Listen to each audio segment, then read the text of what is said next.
بسم اللہ الرحمن الرحیم۔ السلام علیکم۔ رب وفا چینل دیکھنے والوں کو میری طرف سے یا علی علیہ السلام مدد اور نئے ویڈیو میں آپ کو خوش آمدید کہتا ہوں۔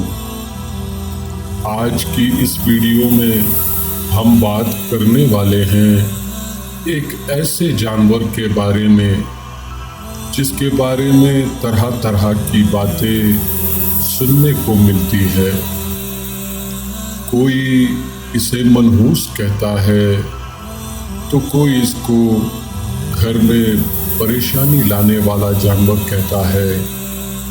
تو دوستو، آج ہم بات کرنے والے ہیں الو کے بارے میں کہ الو کی اصل حقیقت کیا ہے، اور اس ویڈیو میں یہ بتانے والے ہیں کہ الو ہمیشہ ویران جگہوں میں کیوں رہتا ہے۔ یہ جانور ہمیشہ اداس سا کیوں رہتا ہے۔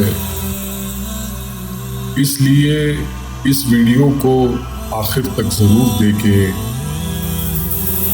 اگر یہ ویڈیو آپ کو اچھی لگے تو اپنے دوستوں کے ساتھ ضرور شیئر کریں۔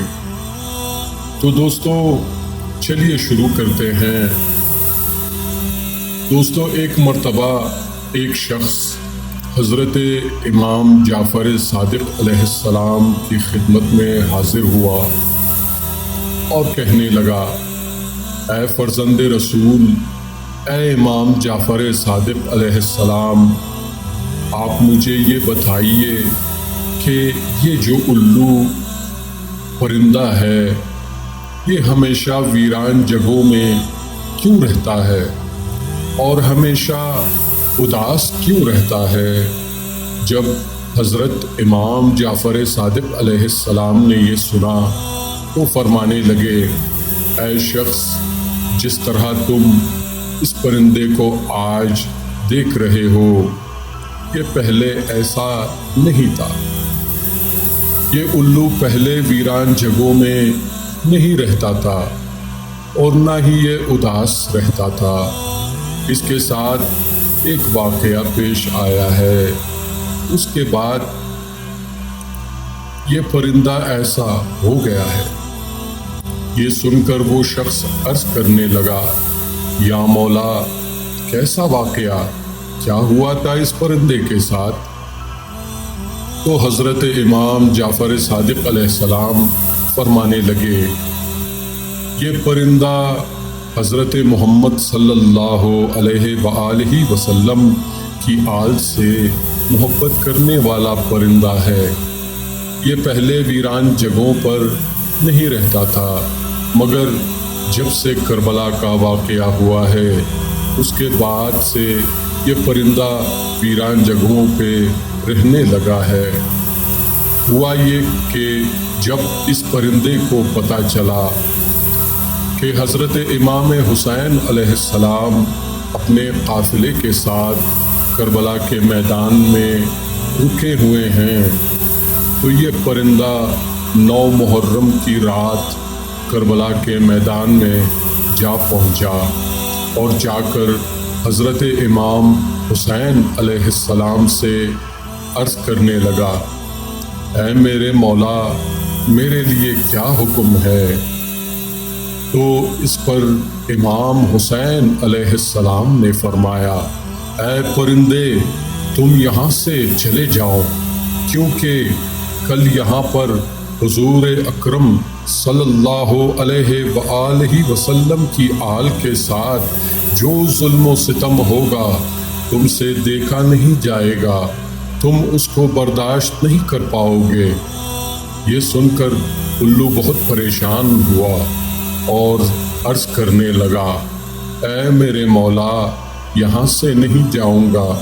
جب وہ پرندہ ضد کرنے لگا تو امام حسین علیہ السلام نے اسے رکنے کی اجازت دی۔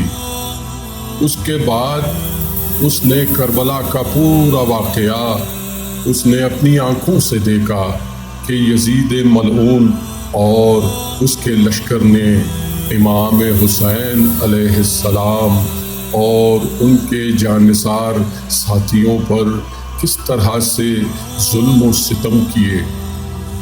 اس نے سب اپنی آنکھوں سے دیکھا۔ حضرت امام حسین علیہ السلام کا سر مبارک کٹتا ہوا اس نے اپنی آنکھوں سے دیکھا۔ حضرت امام حسین علیہ السلام کی جسم مبارک کو پامال ہوتے ہوئے دیکھا۔ اس ظلم و ستم کے دیکھنے کے بعد اس پرندے کے دل میں انسانوں کے لیے نفرت بیٹھ گئی اور انسانوں پر سے اس کا بھروسہ اٹھ گیا۔ تبھی سے یہ پرندہ انسانوں سے دور ایسی جگہ رہتا ہے جہاں اس پر انسانوں کی پرچھائی بھی نہ پڑ سکے۔ اسی طرح یہ الو حضرت محمد صلی اللہ علیہ وآلہ وسلم اور اس کی آل سے محبت کرنے والا پرندہ ہے۔ لوگ اسے منحوس سمجھتے ہیں پر یہ منحوس نہیں۔ یہ الو امام حسین علیہ السلام کے غم میں ہمیشہ اداس رہتا ہے۔ یہ تھی ہماری آج کی ویڈیو۔ اسے اپنے دوستوں کے ساتھ ضرور شیئر کیجیے گا۔ ہم یہ امید کرتے ہیں کہ ہماری آج کی ویڈیو آپ مومنین کو پسند آئی ہوگی۔ اگر ہماری ویڈیو آپ کو پسند آئی ہے تو سب سے پہلے اس ویڈیو کو لائک کریں اور کمنٹ کریں۔ دعا ہے رب العزت سے کہ آپ سب کو اپنی حفظ و امان میں رکھے۔ یا علی علیہ السلام مدد۔